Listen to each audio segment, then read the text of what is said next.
it's really important for you to understand all that stuff. Like I told you that story, and it was very difficult for me.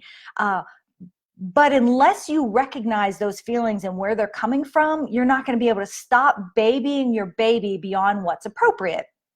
So, of course, you want to do things for your babies. I mean, your little ones, because we're moms and we love them.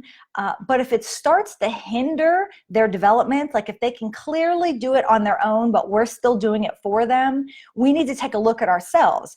Is it because we're feeling guilty about, I don't know what, like in my case, in my case, I was feeling very guilty that I was a single mom and I was working 2 jobs, and I just felt I wasn't enough for Gabe, and it was very stressful. And so I gave into him a lot because of that guilt. You might be in a situation where maybe you've struggled with infertility, and this is your last baby or your only baby, and you just want to give him everything because you believe that he's the last one.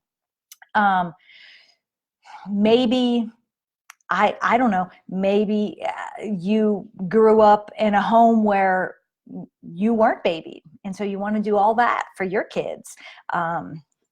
I don't know what your situation is, but the point is that you need to look at yourself, because it really does always start with us. And what's happening in myself that here's the 2 points, that I either am not allowing them to do something that they're really developmentally ready for. So, and I do have a list of this. I was going to post it after, of tasks that children, developmentally appropriate ages, the things that they can do. For example, when Gabriel went to childcare, because I started working after Jess and I split, and he went to childcare and he was barely 1, and I saw him take his tray of food from the table over to like the cart, and I'm like, oh my goodness, he's only 1. How can he do that? And he really could. So I'm like, oh wow, because I would still carry him in when he was 3 years old. I mean, I would still carry him now if he let me. I'll tell you what. So anyhow, so number 1 is, are you hindering their development? Are they totally perfectly capable of doing something and you're not allowing them to do it? You need to look at yourself. Is it because you don't want them to make a mess? I mean, sometimes that's it, and we need to let that go so that they can learn how to do it.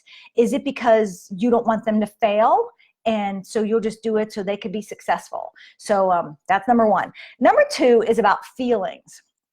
Sometimes, and what I do for work now is I'm the director of early childhood ministries at our church. So I see a lot of parents every Sunday from birth through kindergarten, dropping off and picking up their kids.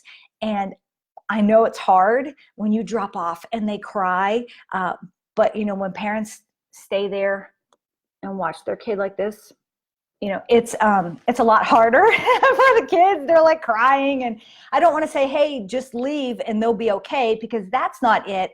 But when you drag out that transition because of you, it's more about you, and you feel guilty leaving them, or you don't want them to be sad.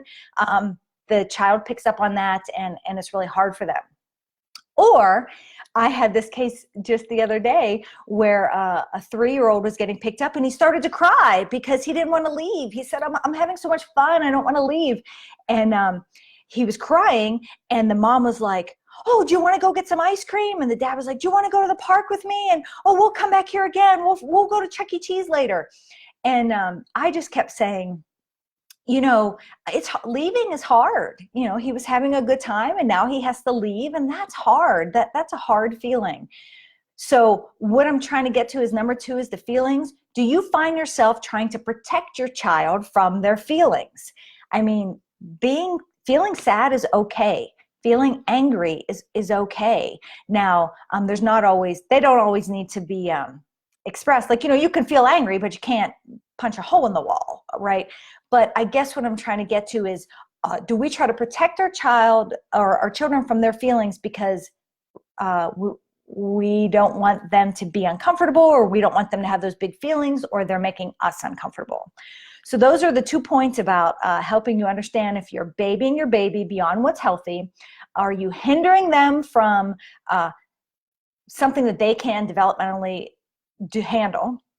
And are you trying to protect them from their feelings? Because you guys, feelings are not going to kill us, and we need to feel things so we can understand how to handle them later in life. So I think that's all I have for you today. This was a really stressful one for me to prepare, and I'm looking forward to your feedback. So I